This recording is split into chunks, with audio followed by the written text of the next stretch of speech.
Assalamualaikum warahmatullahi wabarakatuh. Innal hamdalillah nahmaduhu wa nasta'inuhu wa nastaghfiruh wa na'udzu billahi min sururi anfusina wa min sayyiati a'malina may yahdihillahu fala mudhilla lahu wa may yudlil fala hadiyalah. Asyhadu an la ilaha illallah wahdahu la syarika lah wa asyhadu anna sayyidana wa nabiyyana Muhammadan abduhu wa rasuluhu la nabiyya ba'dah. Allahumma sholli ala nuril anwar wa sirril asrar wa tiryakil agyar wa miftahi babil nasar Sayyidina wa maulana Muhammadin al-mukhtar wa alihi athar wa ashabihi al-ahyar adada ni'amillahi wa ibdalih amma ba'd. Teman-teman semua yang dirahmati oleh Allah Subhanahu wa taala, baru saja malam kita ngaji sampai jam 11 lebih ya. Kita ngaji lagi sekarang. Teman-teman jadwalnya padat melebihi santri sebetulnya. Itu luar biasa ya. Satu kebahagiaan tersendiri melihat teman-teman itu semangat dalam mengajinya. Mudah-mudahan semangat ini bukan hanya saja saat kita lagi faqih, saat kita lagi terpuruk, tapi semangat ini akan terus menerus terbawa dalam kehidupan kita, sehingga dari semangat ngaji ini mampu merubah ya struktur kehidupan kita yang tadi semalam kita bahas tuh ya, melihat kacamata kehidupan dengan kacamata Jamal ya, bi'ainil Jamal, dengan kacamata Jamal, sehingga mulai timbul bunga-bunga yang bersemi kembali dalam hidup kita, yang tadinya kering kerontang, yang tadinya tanpa makna, tanpa tujuan hidup itu sekarang mulai kembali bersinar, mulai kembali bermekaran bunga-bunga yang hijau dalam kehidupan kita. Nah teman-teman semua, sebenarnya tadi saya mau liburin gitu kan, karena takut teman-teman capek. Tapi karena saya sore dan malamnya saya harus ngaji juga, ketemu guru saya, jadi ya diisi sekarang ini biar nggak ada hutang di antara kita semua. enggak serak kok, karena nggak minum aja lagi puasa. Ya santai aja teman-teman, ya santai aja, saya nggak gimana kok, I'm fine ya, I'm fine.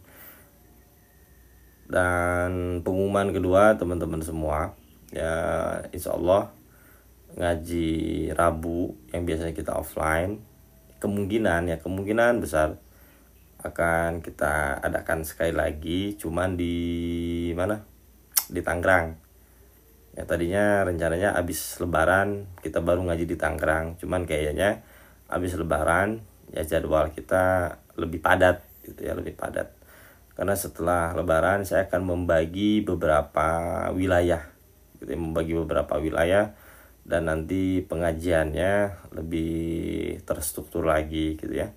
Jadi yang belum dapat makom tobat, yang belum ini nanti akan didata tuh. Yang belum dapat zikir juga akan didata. Jadi ya saya lebih intens gitu menangani teman-teman. Jadi dibagi beberapa kelas nantinya.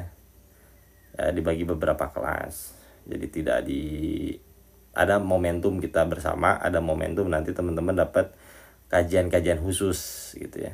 Jadi insya Allah lebih padat lagi ngajinya kita gitu ya. Mudah-mudahan teman-teman semua kuat, teman-teman semua istiqomah ya, amin ya Allah ya rabbal alamin. Yang belum pakoh dipakoh. Jangan atuh ya, jangan. Sadis banget ya nanti, aduh sadis ya nanti bener.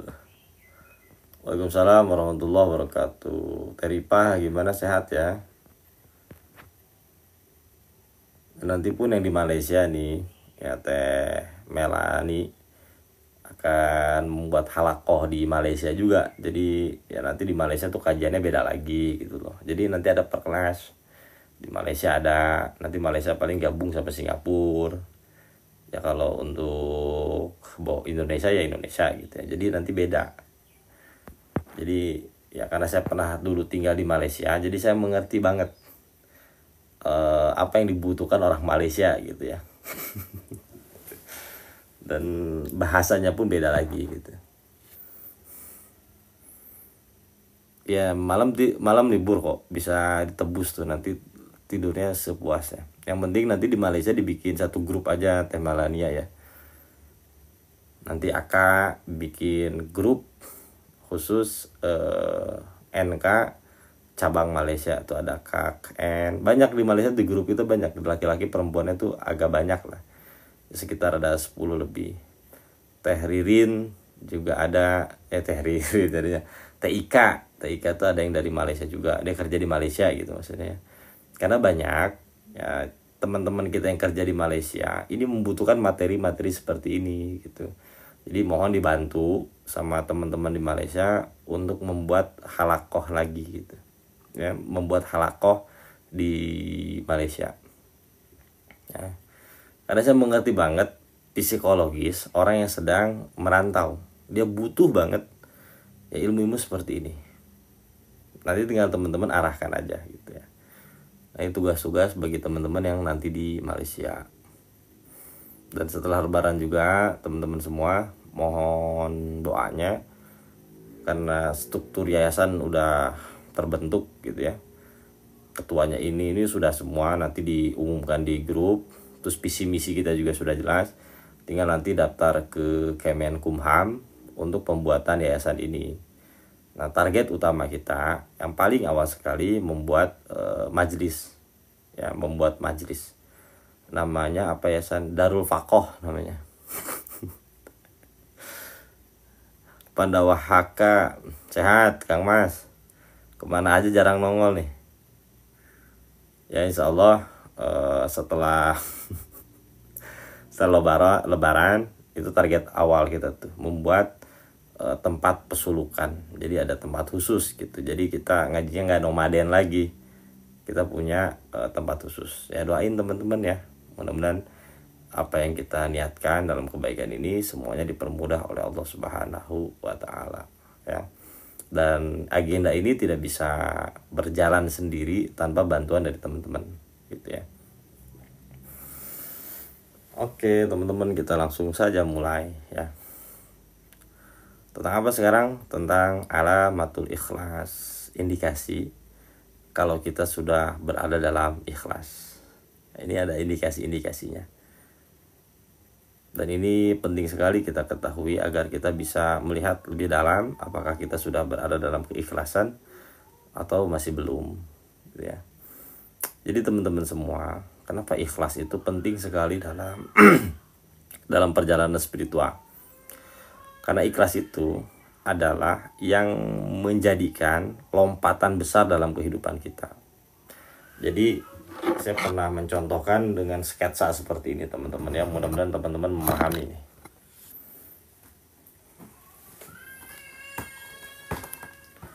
Mas Dani, waalaikumsalam warahmatullahi wabarakatuh.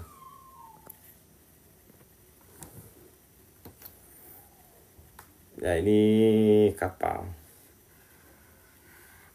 Nah, gini aja kapalnya teman-teman ya.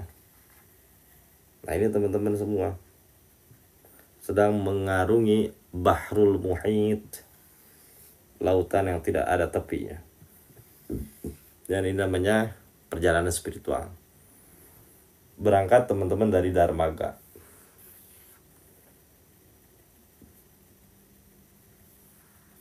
Darmaga nih.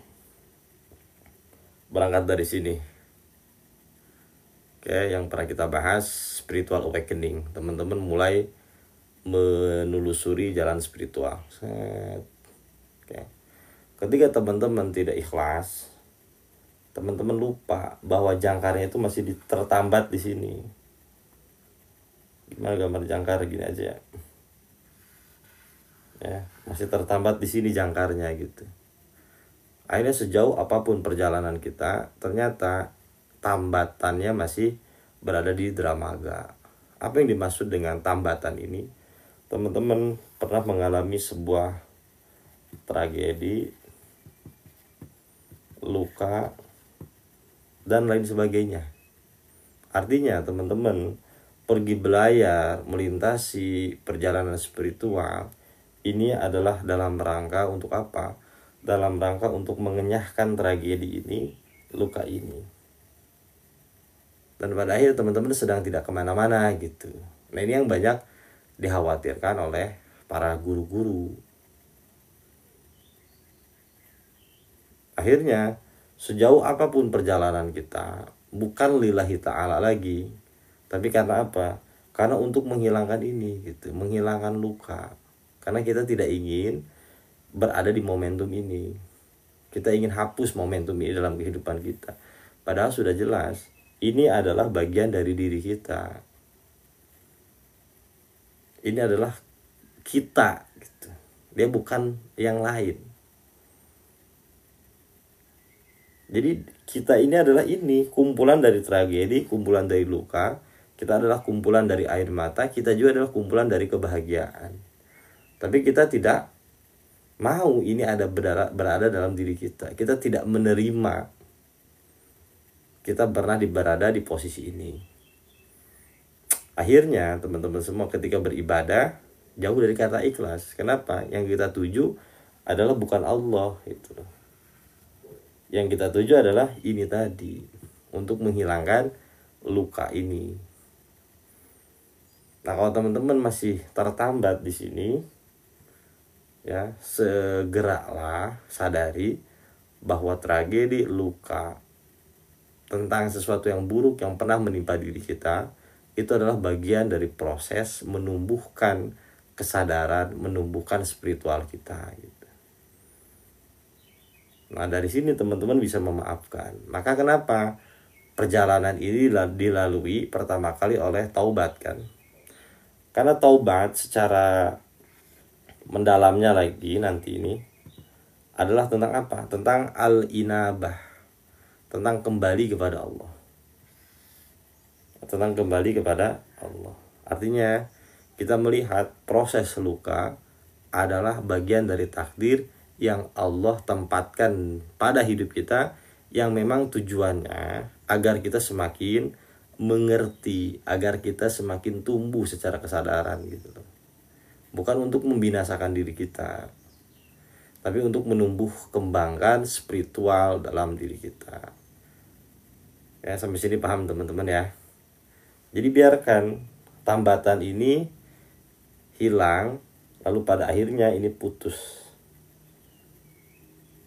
Dari sini teman-teman bisa mengarungi bahrul muhit yang panjang.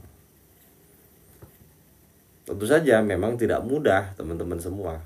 Saya paham ini tidak mudah. Tapi lebih sulit lagi ketika teman-teman tidak beranjak dari sini. Ya. Para sufi begitu.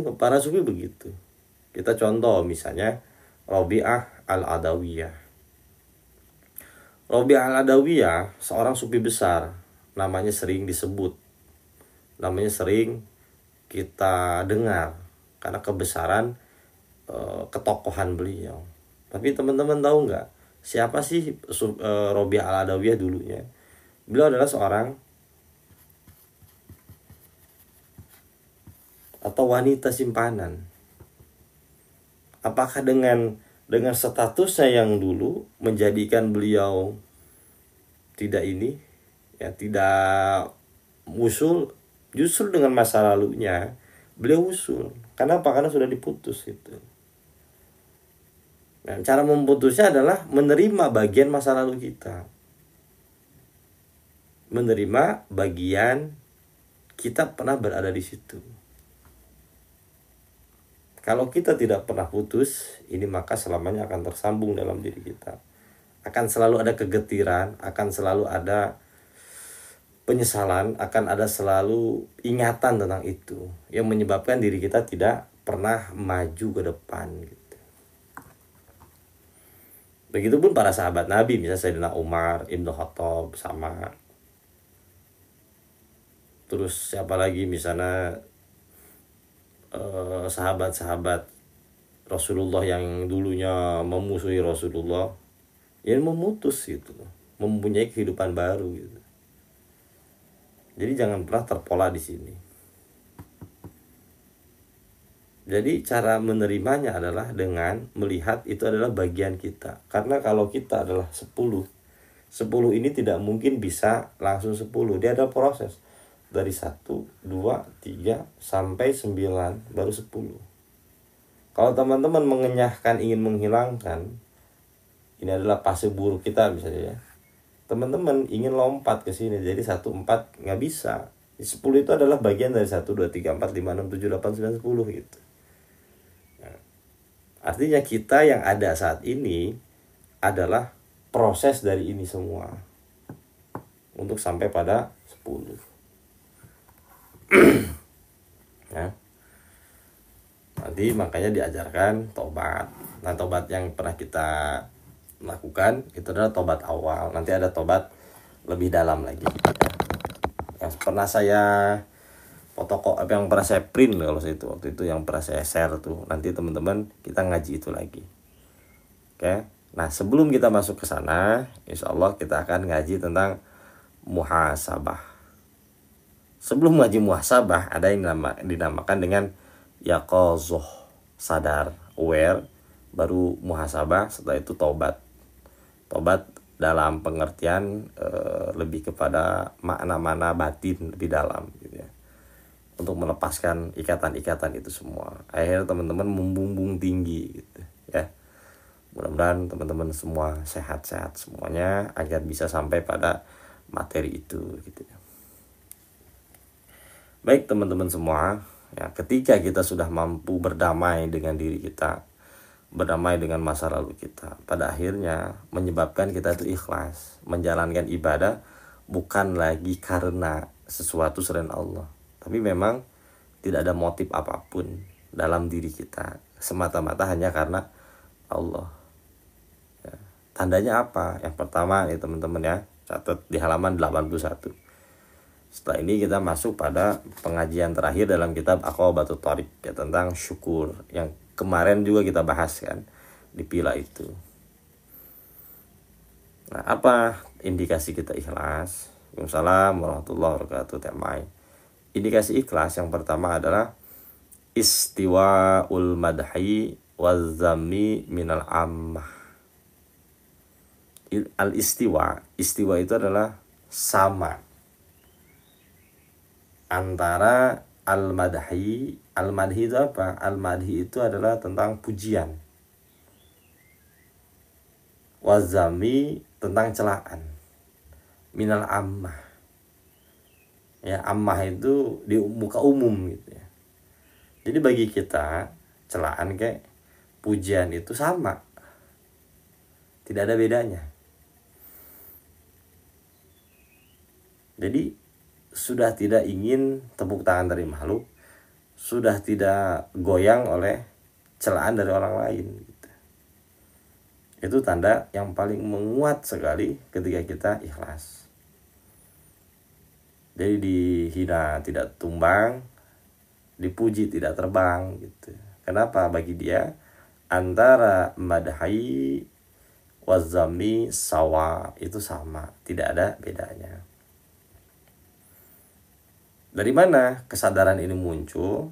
Ketika kita melihat bahwasanya ketika kita melakukan sesuatu itu karena Allah, ya udah jangan berhenti karena makhluk gitu aja. Ya intinya seperti itu. Ketika kita memulai karena Allah, jangan pernah berhenti karena makhluk.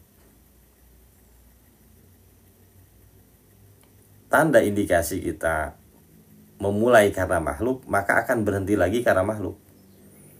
Tapi ketika kita memulai ya karena Allah, mau digimanain akan tetap maju gitu. Karena apa yang kita tuju adalah Allah, bukan pujian, bukan tentang hinaan yang membuat kita tumbang. Itu yang paling mengerucut ketika kita berjalan dalam spiritual, tidak lagi gentar oleh hinaan dan pujian. Tapi teman-teman semua, ada jebakan ego di sini ya, ada jebakan ego yang harus kita cermati.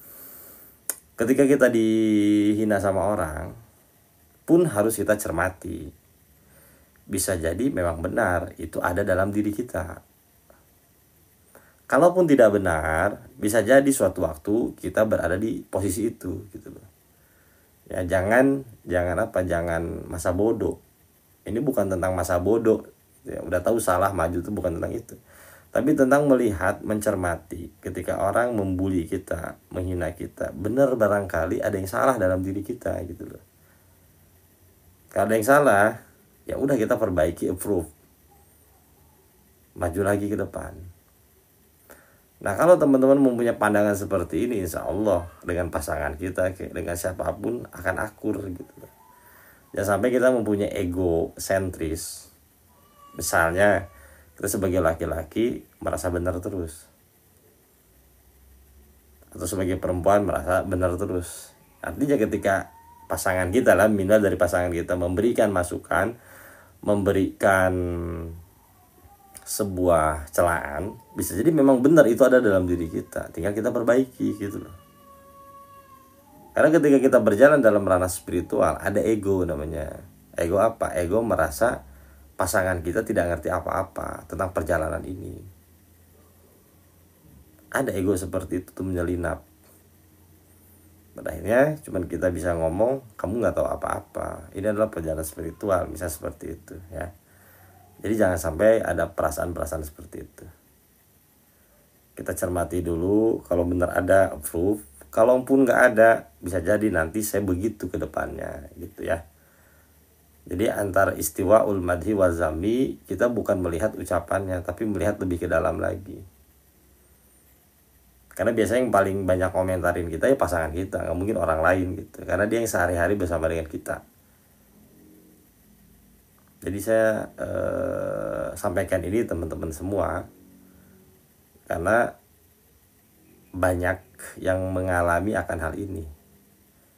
Ya dulu begitu saya ngajar, bukan teman-teman di sini ya. Ya karena teman-teman di sini selalu aman-aman lah. Ini majelis saya yang dulu, teman-teman ya, majelis saya yang dulu banyak yang ngomen, saat ini suami saya, istri saya begitu ngaji jadi arogan.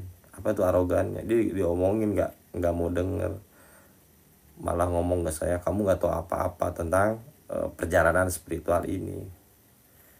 Teman-teman semua ya, yang paling ngerti kita adalah pasangan kita. Seandainya nanti di akhirat kitab yang mencatat amal kita hilang, malaikat itu akan nanya kepada istri kita, bagaimana suami kamu? Kalau kata istri kita, baik suami saya, sudah pasti baik. Ya, sudah pasti baik karakteristik kita tuh. Kalau kata istri kita nggak bagus, nggak baik, ya udah, oh ini pasti nggak baik. Paham nggak maksud saya? Ya, karena yang lebih tahu kita adalah pasangan kita nantinya gitu. Ya, jadi teman-teman hilangkan ego-ego seperti ini ya. Nerima aja, nerima. Kalau istri kita ngomong gini, suami kita ngomong itu, terima aja. Bisa jadi itu benar adanya seperti itu gitu loh. Nah karena kita merasa lebih, karena kita ahli zikir, karena kita ahli taat, karena kita ahli ibadah, karena kita ahli spiritual misalnya, karena kita sering dengerin hal-hal yang berbau spiritual, ego ini akan muncul teman-teman. Ini harus dicermati. Ego merasa lebih. Kalau teman-teman bisa lulus dari sini, kedepannya lebih enak. Inilah mengapa teman-teman kalau ngaji suka foto-foto kan, lalu dikirimin ke istri. Biar apa? Biar jadi barang bukti. Foto. Ustaz minta foto Ustaz, kirim ke istri kan, mah tuh aku udah ngaji.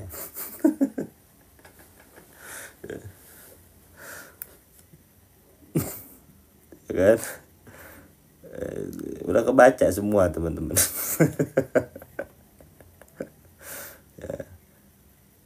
Ini harus saya sampaikan. Kenapa? Biar teman-teman semua baik dari dasar dulu. Ngaji pencitraan ya, baik dari dasar dulu nih. Karena kalau dari dalamnya nggak bagus, nanti susah teman-teman untuk taroki, naik secara spiritual tuh susah. Nah, nanti habis ngaji oleng lagi biasanya. Nah, perbaiki dulu dari sini teman-teman. Inilah mengapa saya suka melarang teman-teman untuk apa? Untuk teman-teman kalau ngaji libur udah main sama istri, main sama pasangan kita. Ya. Kalau nggak punya duit udah main aja, main keliling komplek, main keluar gitu loh. Agar apa? Teman-teman bisa menyeimbangkan. Karena bahaya kalau tidak seimbang. Ya. Bahaya kalau tidak seimbang. Ada pasti teman-teman ngaji nih. Ya, ada teman-teman pasti ngaji. Tapi teman-teman juga harus bisa menyeimbangkan dengan keluarga kita main. Saya senang kalau teman-teman main sama istri, sama anak, happy. Saya pun ikut happy. Ya, memang harus seperti itu, ya. Penyeimbang gitu loh. Jadi teman-teman ketika mendengar alamatul ikhlas, yang pertama adalah istiwaul madhi wa zami minal amma. Teman-teman jangan merasa bodoh gitu. Merasa bodoh tuh rasa udahlah, gue lagi perjalanan spiritual nih, ada orang ngomong positif negatif gue nggak dengerin. Bukan seperti itu. Tetap didengarkan, teman-teman filter lebih dalam lagi. Oh benar nih, saya kurang ini, perbaiki. Nah, perbaiki, lalu teman-teman semua terus menerus berevolusi dalam kebaikan. Nah, seperti itu ya teman-teman semuanya. Mudah-mudahan Allah bantu. Nah, yang sedang dalam kesulitan, yang dalam takoh, Allah bantu ya.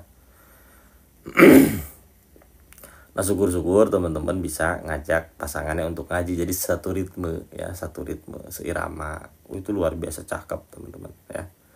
Makanya kalau setiap ngaji Rabu itu kan ada laki-laki perempuan, terus ngajak sebenarnya. Nah, di samping teman-teman memperbaiki diri, juga memperbaiki kualitas hubungan kita dengan pasangan-pasangan kita gitu. Oke. Mudah-mudahan bisa dipahami.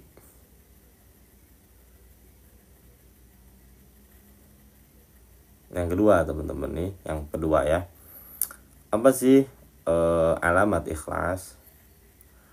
Ya tadi gak ngaji sambil ya nggak apa-apa. Tadi ada yang nanya siapa sih?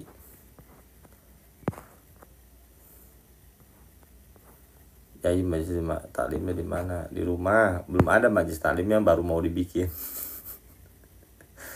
Ya baru mau dibikin majelis taklimnya, insya Allah habis lebaran ya.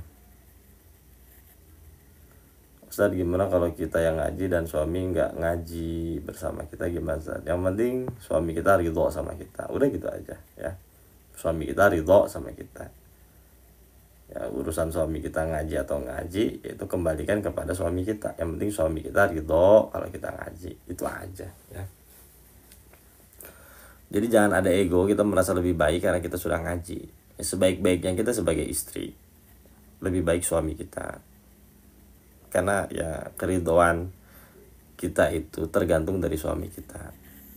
Teman-teman, Siti Asia itu mulia kenapa? Karena dia taat pada Firaun. Teman-teman punya suami kan nggak kayak Firaun kan, masih mau ibadah, masih mau mendukung kita sholat. Ya udah teman-teman ya, justru seninya di situ. Ketika suami kita nyebelin, kita masih taat, seninya di situ. Ketika kita sebagai anak, ibu kita ngeselin, seninya di situ.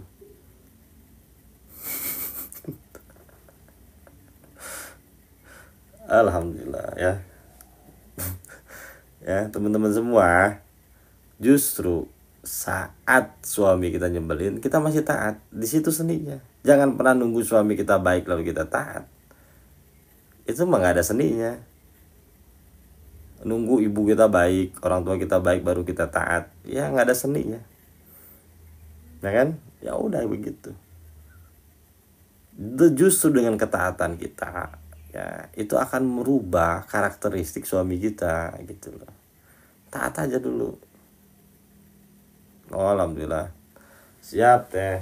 Nanti kita sekalian apa sih namanya, halal bihalal. Salam buat suaminya ya. Tinggal daerah mana Pak Ustadz? Di Bogor. Di Bogor. tinggal di Bogor, Kang. Kalau majelis belum ada, baru on progress. Ya, doain mudah-mudahan cepat jadi ya. Jadi nanti teman-teman kalau ada tempat holwatnya, ada nanti kita bikin tempat holwat 3 hari, 7 hari, 40 hari itu. Ustaz saya mau 40 hari holwat. Ketahuan tuh lagi ada masalah sama istrinya.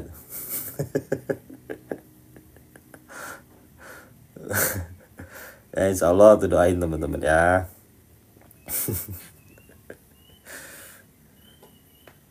Amin ya Allah ya Rabbal Alamin. Nah yang kedua teman-teman, apa sih indikasi ikhlas? Indikasi ikhlas adalah nisyan ru'yatil a'mali fil a'mali. Nah ini lebih dalam lagi. Nisyan, melupakan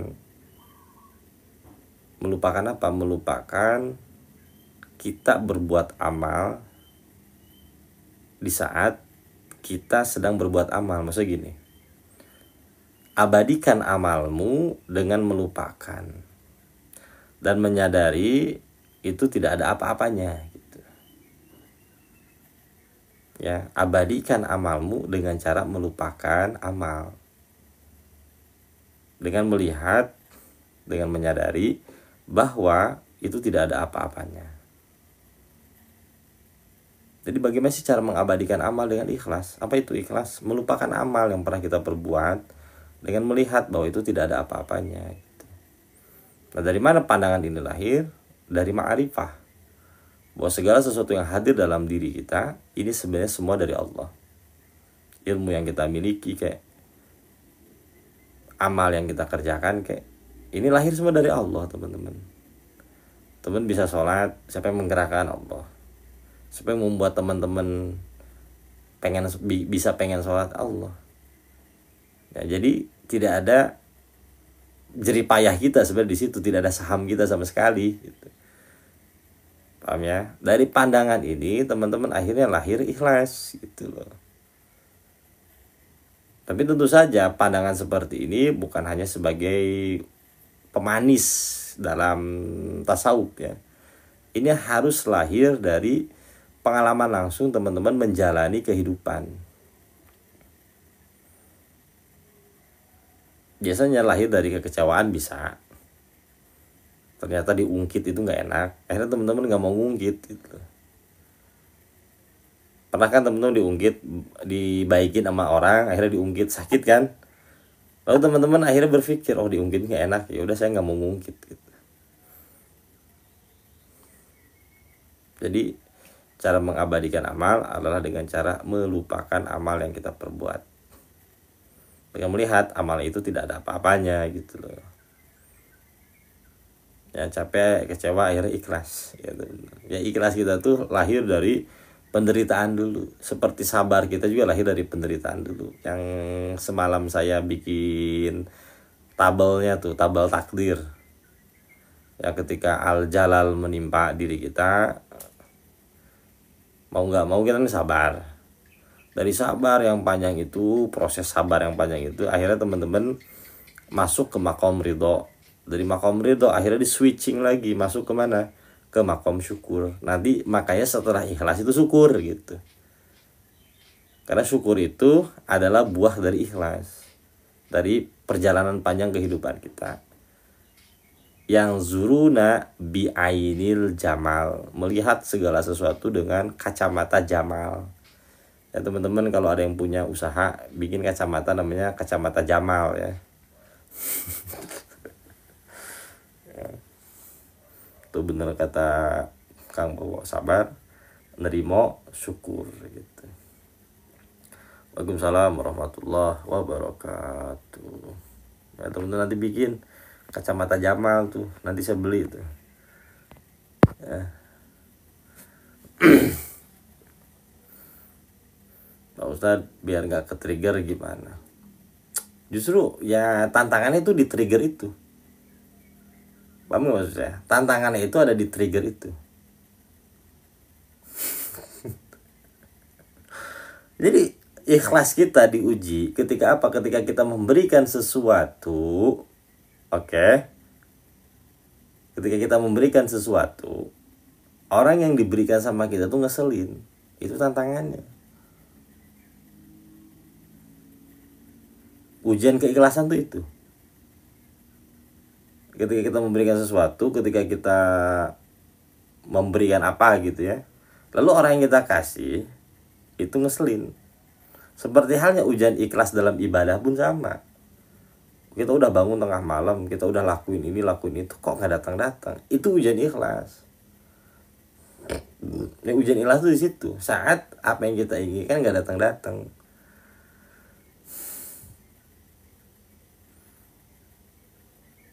Di situ ikhlas muncul gitu ya, teman-teman semua, mudah-mudahan bisa dipahami.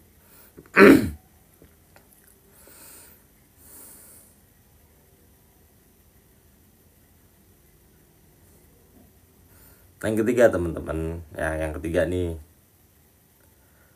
apa indikasi ikhlas? Indikasi ikhlas adalah iqtida'us sawabil amali fil akhirah. Kalau masih sering lab berarti belum ikhlas ya. Ya sadari aja, oh saya masih begini, ya udah, ya udah. Nah, itu trigger itu petunjuk untuk memperbaiki diri, benar Kang Koswara tuh. Ya, trigger adalah petunjuk untuk memperbaiki diri, bahwa sebenarnya kita belum ikhlas. Dan teman-teman semua ya, puasa mengajari akan hal itu. Minimal kita tidak ke-trigger dalam ucapan aja gitu. Minimal banget tuh itu. Nahan. Meskipun sakit, meskipun pahit. Tahan aja. Ada namanya wakaf, waktu jeda. Karena sesuatu yang kita keluarkan saat kita marah pasti hasilnya nggak baik. Apapun itu, ya. Apapun itu, kalau kita keluarkan saat kita marah pasti hasilnya nggak baik. Kenapa? Karena berasal dari energi negatif itu. Kan ketika ikhlas diucapkan apakah apa namanya ikhlas. Jadi ikhlas itu bukan hanya diucapkan, bukan tentang diucapkan atau tidak, itu tentang perasaan. Ada yang tidak diucapkan tapi nggak ikhlas juga ada kok. Ada yang diucapkan ikhlas ada. Jadi bukan tentang ucapan, bukan tentang memperlihatkan, bukan tentang menyembunyikan. Ini tentang perasaan. Ikhlas kok ngomong ikhlas tapi dipamer-pamerin, bisa jadi dia ikhlas. Bisa jadi Anda yang menyembunyikan amal lahir dari apa? Lahir dari sebuah rasa bahwa saya tuh lebih ikhlas dibandingkan mereka yang memperlihatkan amal, kan gitu. Jadi tentang rasa, bukan tentang melihat, memperlihatkan atau menyembunyikan, bukan tentang itu. Jadi bukan gini, bukan berarti orang yang menyembunyikan amalnya itu ikhlas. Dan bukan berarti orang yang memperlihatkan amalnya dia tidak ikhlas. Nah, biasanya kalau kita tidak ikhlas, maka banyak kecurigaan dalam diri kita bahwa orang itu gak ikhlas. Saat kita tidak ikhlas, kita akan melihat orang lain yang sedang memperlihatkan amalnya itu tidak ikhlas. Assalamualaikum warahmatullahi wabarakatuh. Nah, pusing kan?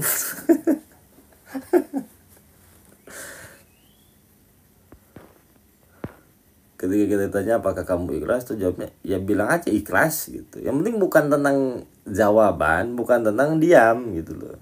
Ikhlas itu tentang rasa. Saya bilang tentang rasa. Yang bisa merasakan ya diri kita sendiri gitu loh.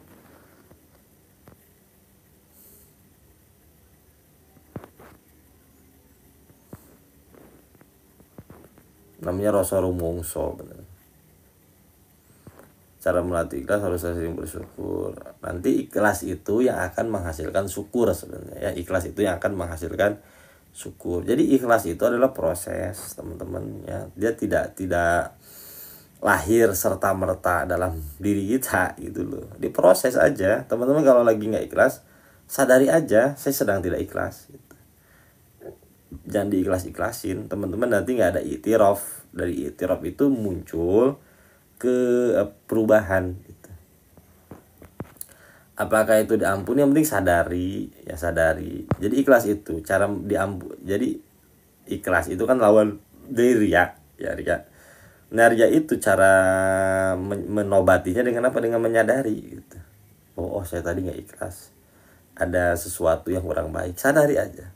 Iktiraf, jangan denial. Ya, jangan denial, karena denial tuh bahaya loh, ya bahaya.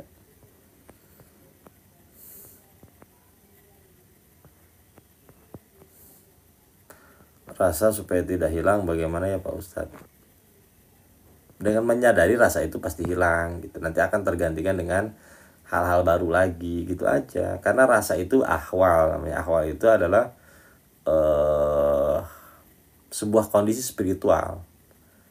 Kata Imam Junaid al-Baghdadi, ya'ti wa yazhab, dia akan datang dan pergi. Denial itu adalah semacam kayak aku ikhlas, aku ridho, cuman afirmasi doang, padahal enggak. Sadari aja saya enggak ridho, saya enggak ikhlas, sadari aja tuh dulu. Dari situ nanti teman-teman kebaca motifnya gitu ya. Denial tuh kayak apa, melarikan diri dari realitas yang ada, itu denial ya. Datang dan pergi kan, ya udah dimin aja, ntar juga datang ada lagi, pergi ada lagi. Kalau ngeguru tuh dulu diam lalu ikhlas, nggak itu ya, proses teman-teman ya, proses ya, proses. Jadi ikhlas itu adalah proses. Kalau nggak ikhlas udah terimain aja, oh saya nggak ikhlas nih, saya sakit, terimain terimain. Oh iya, jangan dipendem tuh nanti akhirnya jadi flag itu jadi pelarian diri gitu. Nah kalau kita tidak enak hati lalu kita pendem, akhirnya teman-teman ya semua nanti timbulnya jadi flag. Oke, kita tetap tersenyum, oke, kita tetap tertawa, tapi ada perasaan yang sudah mulai hilang dalam diri kita gitu ya, tentang keutuhan seperti dulu. Itu ada kayak gitu-gitu tuh ya, nanti namanya flag. Sadari aja kita sedang gak enak gitu.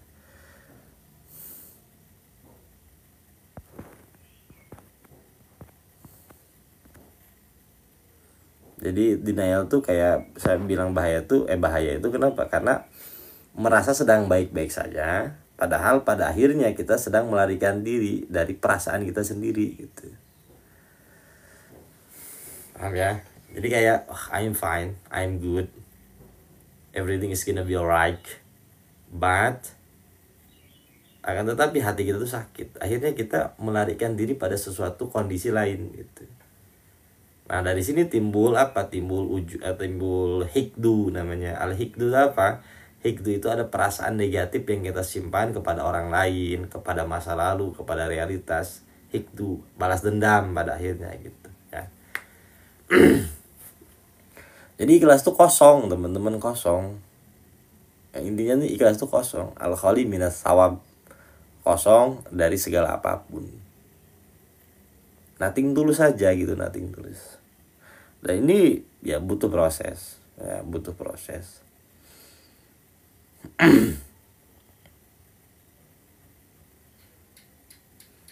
Ya sampai sini teman-teman bisa memahami ya. Ya, Ustadz ikhlas ya? Enggak, saya enggak ikhlas.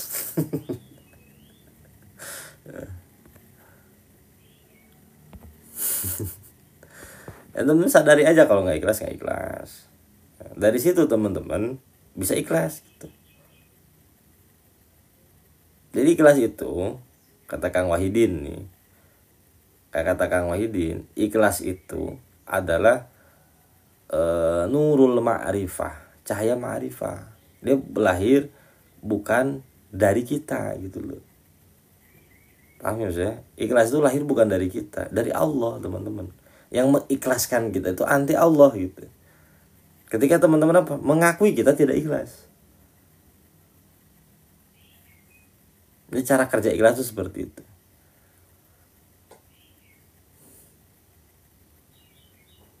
Nanti Allah sendiri akan menangani diri kita sampai pada titik keikhlasan. Nah dari ikhlas teman-teman nanti muncul pengabdian gitu. Pengabdian itu bentuknya syukur nanti itu gitu. Ya, pengabdian itu bentuknya adalah syukur. Ya kita tuh nggak ikhlas, cuman diikhlaskan sama-sama sama Allah teman-teman. Seperti sabar, kita tuh nggak bisa sabar, yang bisa mensabarkan kita adalah Allah. Ya gitu teman-teman semua ya. Yang ketiga sekarang, apa indikasi ikhlas? Ika gimana, sehat? Malaysia baik-baik saja kan? Ya. Yang ketiga nih ya. Indikasi ikhlas adalah iktida'us sawabil amali fil akhirah. Iktida'u itu mengharapkan, mencari sawab itu reward amal-amal yang kita kerjakan fil akhirah, di akhirat, afterlife.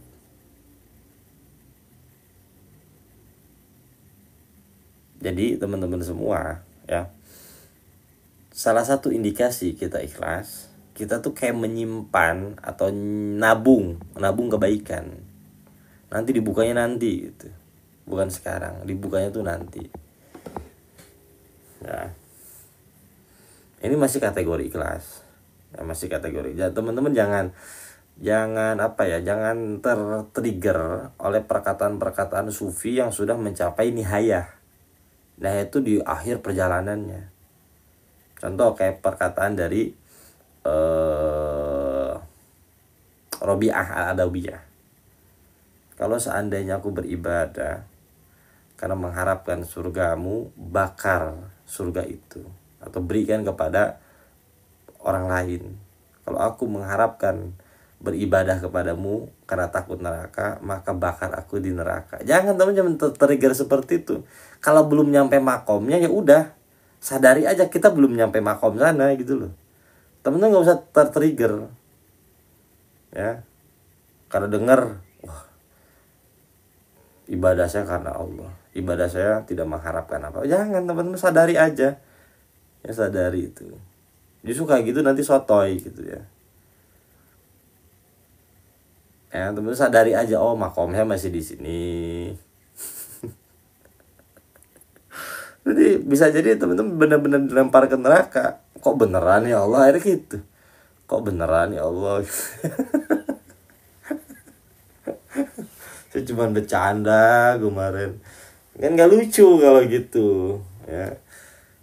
Munajat kita diralat gitu kan gak lucu gitu kan. Ya, sadari aja teman-teman masih di situ, ya udah sadari. Saya masih di situ.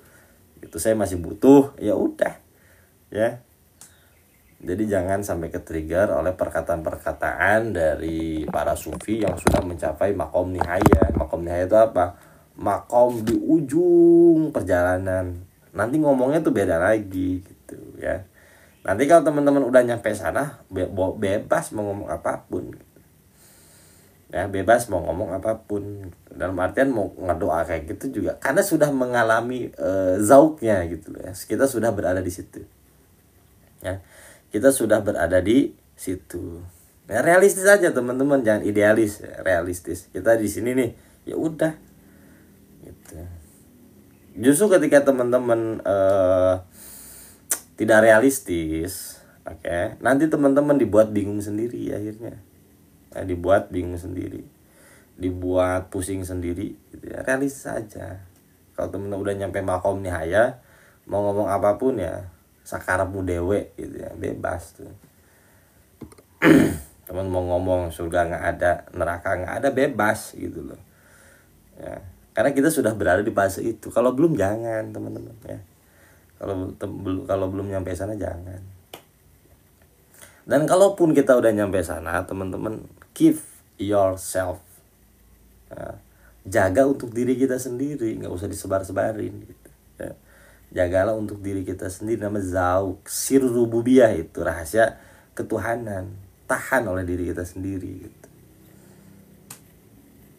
Jadi ada rahasia-rahasia yang nggak boleh dibocorin, tahan teman-teman, makom sumtu, diem aja, rasakan itu gitu, jangan disebarin.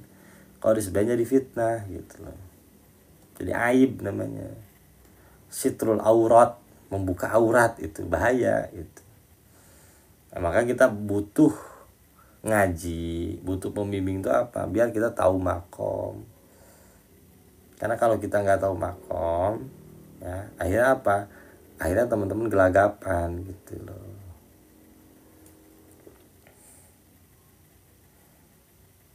Ya kan, udah keep yourself, tahan oleh diri kamu sendiri aja, tulis di buku besar gitu.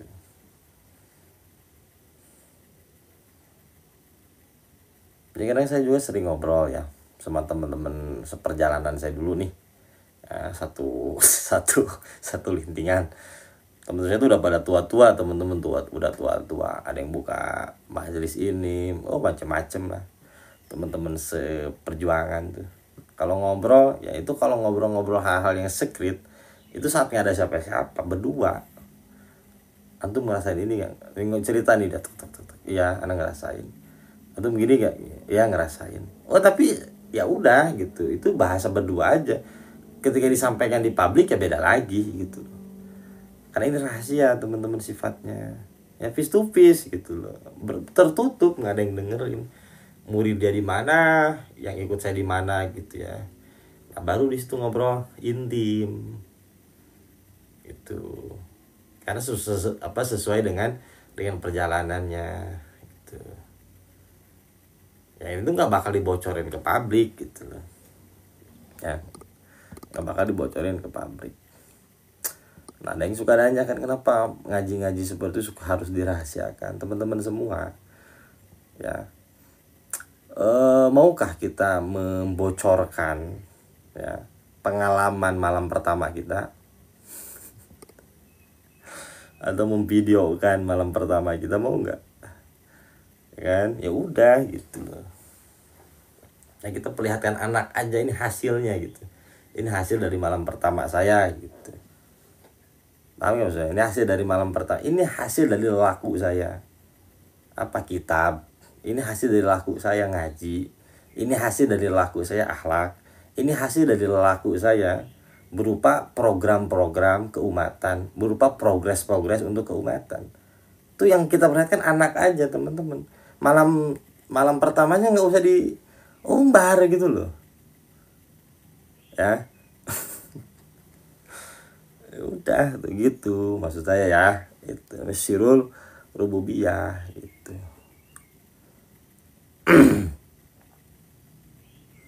aurat nggak boleh diperlihatkan. Nanti ya teman-teman dihalangi. Analoginya bisa pas. Ya, yang perhatikan anak aja tuh. Jadi orang nggak bakal nanya kamu udah nikah belum tuh.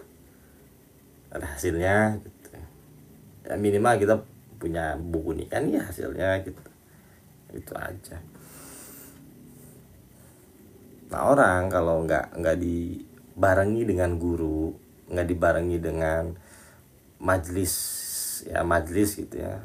Nah, itu yang diomongin adalah apa? Percintaannya gitu. Percintaan yang diomongin. Tapi begitu kita nanyain, nah hasil percintaan kamu apa? Bingung dia. Apa ya? Nggak ada. Nggak ada gitu. Nah, jangan sampai seperti itu teman-teman gitu. Yang keempat sekarangnya teman-teman semua nih, karena udah jam 6 ya, saya jam 7 harus masuk kerja ya. Meeting.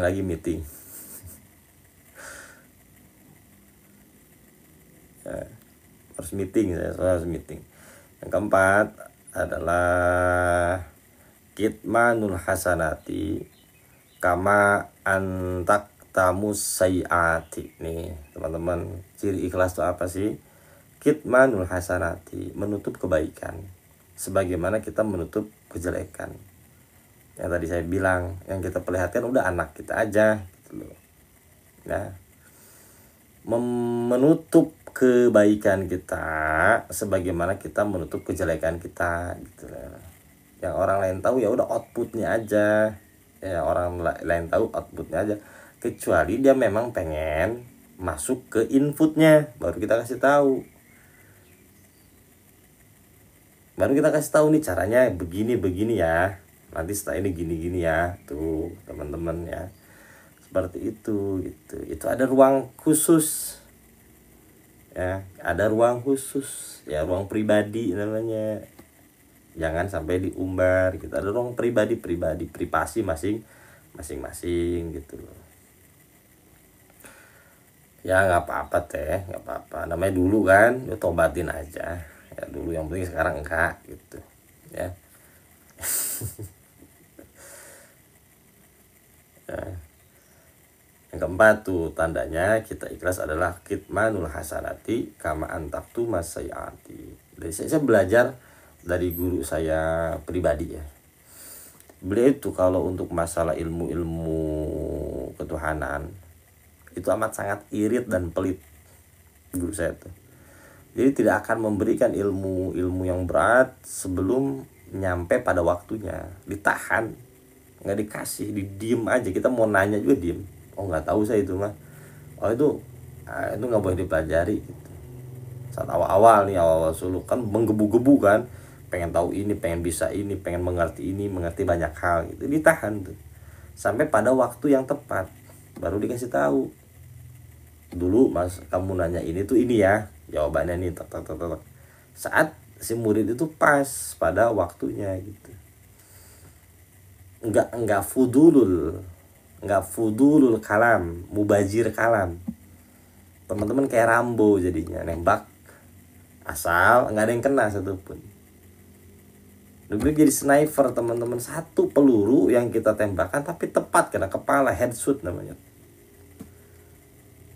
Sebenarnya kita mubazir kalam ya, fudulul kalam namanya tuh. Jadi ketika kita ngomong ada yang namanya syahwatul kalam. Apa itu syahwatul kalam? Ada ego dalam pembicaraan kita, mendominasi namanya, mendominasi orang lain, menunjukkan bahwa kita mampu, kita bisa. Nah orang yang sudah sadar, dia tahu penempatan sesuai ruang, tempat, waktu, dan dosis.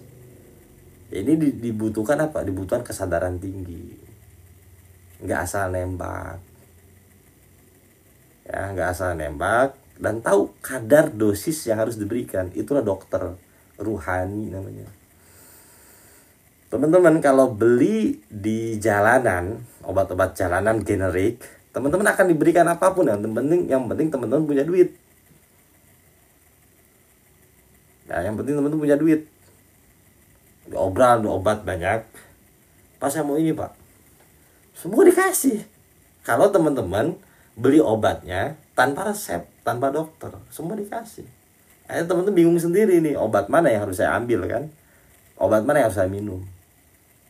Semuanya akhirnya dimakan, overdosis, bingung sendiri. Nah ini teman-teman sering alami, dan saya dulu ngalamin kayak gitu, bingung harus mana dulu ya. Bingung sendiri. Kenapa? Karena kebanyakan minum obat. Jadi kalau teman-teman ngaji ada gurunya, sesuai dosis takaran, kasih dikit-dikit tak. Ada yang nanti dosis tinggi, nanti diturunin lagi. Akhirnya diturunin lagi gitu, ditaikin lagi gitu tuh ya, sesuai dengan dosis. Kenapa mursyid itu disebut dengan dokter? Karena tahu takaran yang harus diberikan sesuai apa? Sesuai dengan penyakit muridnya. Yang sakit kepala nggak mungkin dikasih obat mata gitu loh. Tahu oh ini sakit kepala nih dikasih kepala kan gitu. Oh ini sakit telinga dikasih obat telinga. Oh ini sakitnya parah nih, harus dibedah teman-teman gitu. Nah seperti itu tuh kerjaan dari para mursyid atau guru-guru ruhani ya, tahu banget takaran dari murid-muridnya gitu. Nah, kebanyakan mau cepat sembuh ya, kebanyakan pengen cepat sembuh. Yang lebih parah lagi, dia sakit tapi merasa sembuh. Nah itu yang lebih paten. Itu yang lebih paten teman-teman, sakit tapi merasa sembuh. Begitu dikasih tahu sakitnya, dia nggak merasa sakit. Wah itu lebih paten itu, lebih ajib itu. Saya nggak sakit, cuma sedang terbaring di rumah sakit. Saya nggak sakit, saya masih baik-baik aja kok. Nanti Tuan Syekh Abdul Qadir Az-Jilani itu dalam kitab Futuhul Ghaib membagi manusia itu terbagi menjadi 4. Ada orang yang tahu dirinya sakit tapi dia nggak mau berobat. Ada yang tahu dirinya sembuh tapi dia merasa sakit. Ini yang lebih paten. Ada orang yang merasa sehat tapi dirinya sakit. Orang kayak gini ini paling sukar diobatin gitu. Kasih obat ini dibuang, ini dibuang gitu. Nah, mudah-mudahan kita termasuk orang yang apa? Orang yang tahu sakit dan mau berobat gitu loh. Teman-teman jangan berpikir saya ketemu guru saya itu dielus-elus kepala saya boro-boro. Dikasih cuka, lukanya tuh dikasih cuka itu, lu makin sakit itu. Nah, tentu jangan kira saya itu nggak sedang berobat. Saya pun sedang berobat kepada guru saya gitu. Ketika sakit dikasih apa? Dikasih cuka. Makin apa? Makin sadis. Nah, mudah-mudahan Allah Subhanahu wa taala memberikan kesadaran kepada kita bahwa kita ini sakit dan kita tahu harus berobat dan kita mau diobatin gitu loh. Ada juga orang yang tahu sakit ya, lalu dia merasa sakit tapi tidak mau diobatin gitu. Ada yang seperti ini juga ada banyak gitu. Nah, mudah-mudahan kita termasuk orang ini, tahu dirinya sakit dan tahu kemana dia harus berobat dan dia mau minum obatnya gitu ya. Mudah-mudahan itu aja ya. Mudah-mudahan tuh Allah mengkategorikan kita termasuk orang seperti ini gitu ya. Nanti ya pada akhirnya kita akan diberikan keikhlasan oleh Allah Subhanahu wa taala. Tanda-tanda kita sudah ikhlas, kita mampu menerima realita yang sedang terjadi dalam diri kita. Tidak sedang denial. Menerima gitu. Menerima tentang kondisi kita apa adanya ya. Teman-teman semua sampai sini ada yang mau ditanyakan, monggo silahkan. Mas Gendis, bapaknya Gendis tadi habis ngisi kultum ya. Masya Allah, pulang ke Jawa langsung jadi dai ini, jenderal kita.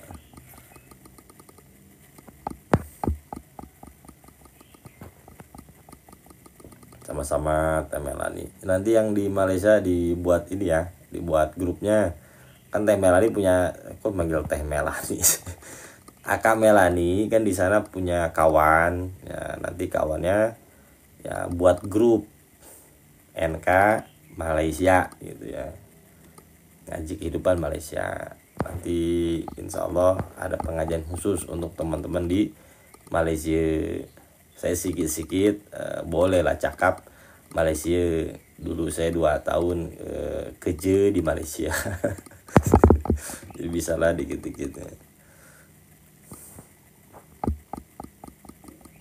Oh, teteh, ya siap. Memang beliau orang-orang Sunda.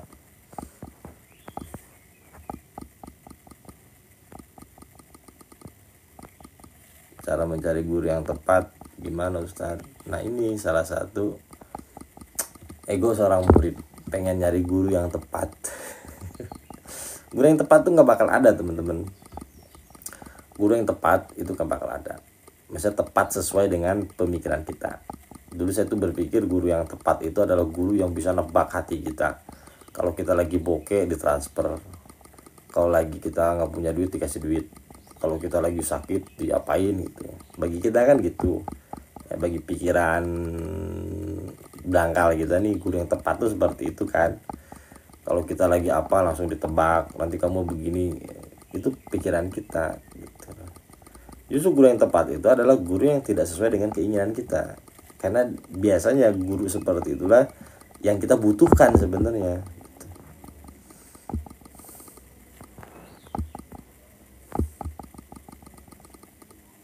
Lagi main pulpen ya.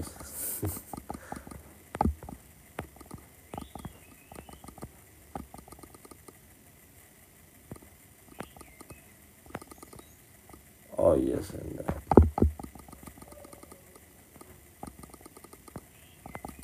Ya, dulu dulu saya berpikir kayak gitu ya, sering dengar cerita ya guru mursyid itu begini, guru mursyid itu yang gimana gitu ya, yang sakti gitu, yang bisa menebak hati, yang bisa menunjukkan karomah kepada murid-muridnya, tiba-tiba lagi ngajar terbang gitu ya, tiba-tiba ngilang gitu. Ini mursyid gitu. Itu konsep manusia sakti yang kita tonton saat kita nonton film Indosiar, ke bawah pada spiritual kita gitu. Sakti itu begitu gitu.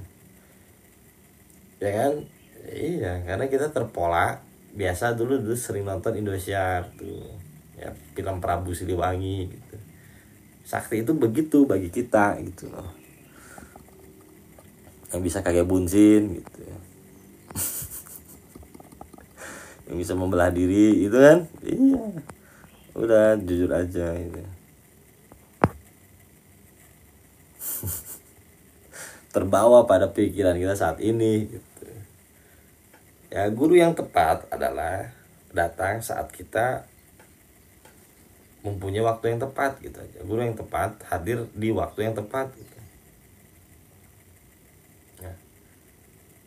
Jadi guru yang tepat adalah hadir di waktu yang tepat.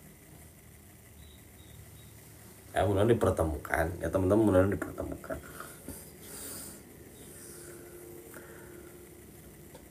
Oke teman-teman semua ya, kayaknya aman, nggak ada yang nanya-nanya lagi ya. Nanti insya Allah besok kita ngaji kitab Aqobatul Thoriq, pembahasannya tentang syukur ya. Nah di sini teman-teman akan mengarungi sebuah lautan yang berbeda lagi nih. Ikhlas adalah buah syukur. Syukur itu lahir dari ridho. Ridho lahir dari sabar gitu. Nanti yang kemarin kita bahas kan. Nanti kelanjutannya itu adalah syukur. Jadi teman kalau udah di makom syukur, ini informasi aja dulu ya, informasi kita di makom syukur. Nanti gambarnya seperti ini loh gitu ya. Bukan berarti teman-teman sudah berada di makom syukur, bukan ya. Bukan teman-teman berada di makom syukur gitu, bukan ya, jangan pede kayaknya gue udah masuk syukur, enggak ya, teman-teman masih jauh di makom syukur. Ini baru mukadimah kok. Nanti untuk makom aslinya badal id kita masuk menggunakan kitab Riyadhus Shalihin dan kitab Qutul Qulub ya. Nanti teman-teman miliki itu kitabnya, kitab Riyadhus Shalihin dan juga kitab Qutul Qulub namanya.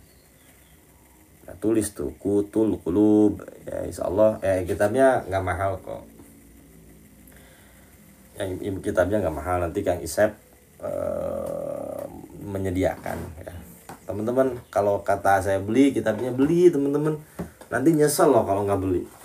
Orang-orang udah nyampe mana kita masih di situ gitu ya. Beli kitabnya, beli, nggak mahal kok. Nggak sampai harus nginjem ke pinjol, nggak harus ya. Teman-teman murah kitabnya. Teman-teman nggak ngerokok seminggu kebeli gitu kitabnya. Kalau kitab Qutul Qulub gundul, kitab gundul. Nanti kita Riyadhus Shalihin tuh gondrong, ada sakal-sakalnya kalau kita Riyadhus Shalihin. Ya mungkin kitab Riyadhus Shalihin udah pada punya ya. Nanti ganti dari kitab Aqobatul Thoriq adalah kitab Riyadhus Shalihin. Ya, jadi kita ngaji Riyadhus Shalihin Aqobatul Thoriq kan udah beres teman-teman semua. Nanti kita masuk pada pembahasan lain. Nah, kitabnya adalah kitab Riyadhus Shalihin karya dari Imam Nawawi radhiyallahu ta'ala anhu. Ya, nanti beli aja. Nah, teman-teman semua yang baru gabung bisa ngikutin kitab Aqobatul Thoriq itu di YouTube dari awal tuh, dari Makom Tobat, terus nanjak lagi ke ngaji, syarat-syarat ngaji apa saja tuh teman-teman pelajari aja sendiri ya. Nanti insyaallah untuk apa, bagi yang baru-baru udah ada yang ngasih linknya tuh di grup pusat, dibaca aja itu dipelajari lagi tentang Aqobatul Thoriq dari awal sampai akhir gitu. Atau di WA atau di saluran ngaji kehidupan ada juga tuh. Cuman yang lebih Jelasnya teman-teman ketika ngaji lewat YouTube ada tuh. Nanti kalau ada yang nggak paham tanyain aja ke saya ya. Kalau nggak paham langsung tanyain ke saya. Bagi teman-teman yang mau gabung ke grup, ini nomornya nih.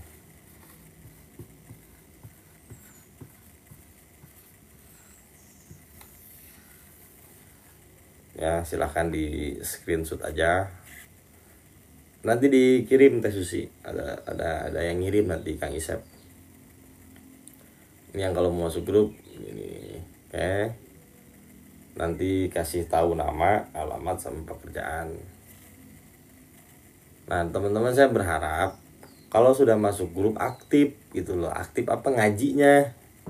Dan sudah masuk grup nggak ada kabar gitu ya, buat apa koleksi grup, buat apa gitu ya. Masuklah ke, maksudnya ngajinya lebih rutin lagi gitu ya. Apalagi teman-teman yang sudah dapat kalimat la ilaha illallah, itu pertanggungjawabannya berat loh.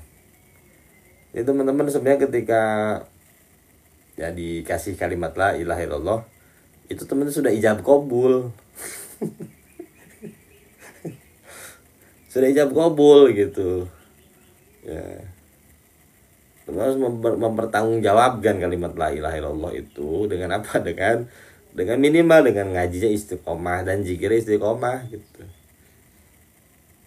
ya, bukan buat gaya-gayaan. Teman-teman sudah ijab kabul. Innal ladzina yubayyi'unaka innama yubayyi'unallah yadullah fawqa aydihim. Nanti saya kasih suratnya tuh.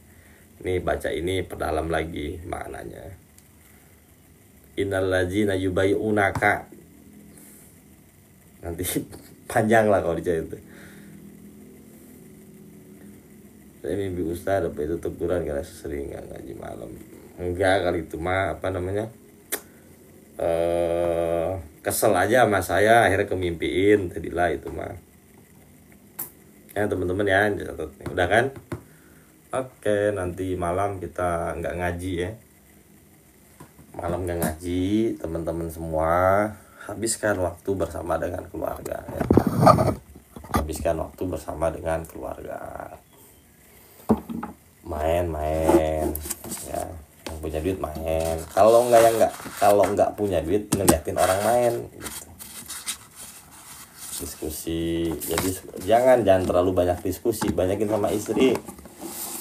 Udah minta link aja, diskusi namanya, main sama istri teman-teman ya, main sama istri. Kalau nggak punya duit ya udah ke masjid. Ya kalau nggak punya duit teman-teman ya nyari teman yang punya duit, itu dong ya, survival namanya. Kalau nggak punya duit nyari teman yang punya duit, ajakin main gitu. Lu punya duit, gue cuman punya keinginan gitu ya. Malam 21 ya bener, salikuran di Empang tuh lagi rame-ramenya kalau salah salikuran tuh.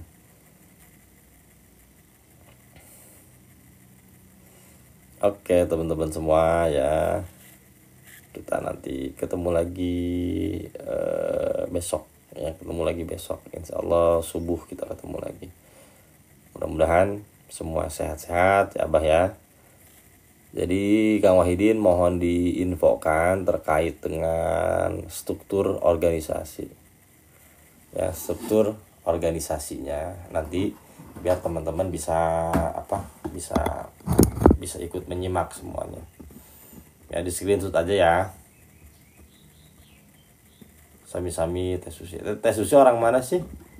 Orang Sunda ya Teh Susi ya? Enggak, Mas Dewi kebagian bagian perekrutan, bagian penculikan. Ya Mas Dewi bagian penculikan.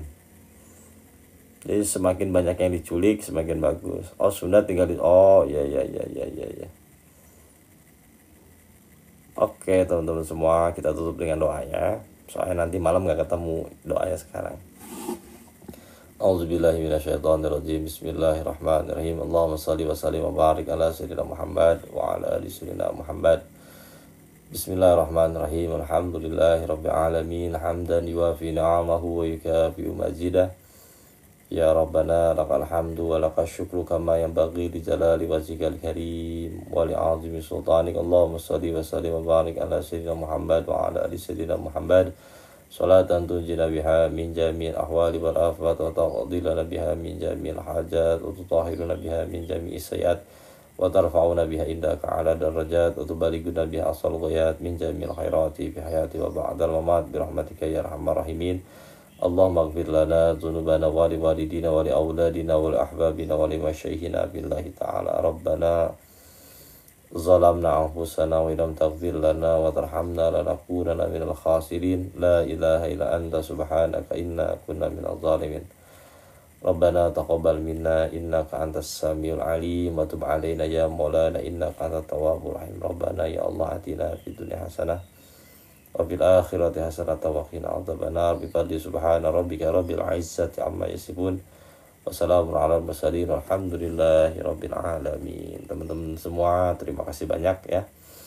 Insyaallah nanti selepas kitab Aqobatul Thoriq beres, saya akan umumkan orang-orang yang akan mereview pengajian kitab Aqobatul Thoriq dari awal sampai akhir. Jadi orang-orangnya sudah ada nama-namanya nih ya, mau tidak mau harus tampil ya, jangan nolak, jangan denial ya. Karena ini tugas ya, siap sama-sama ya. Nanti dari makom tobat sampai makom syukur tuh.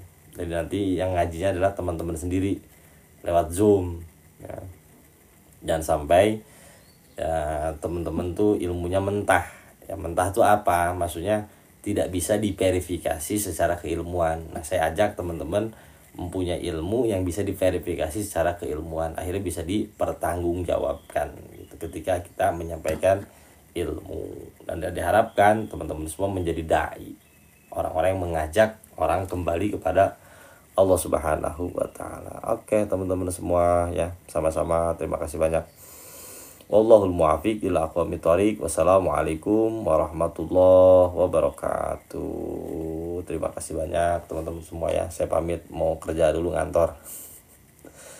Oke. Sampai ketemu lagi teman-teman semua.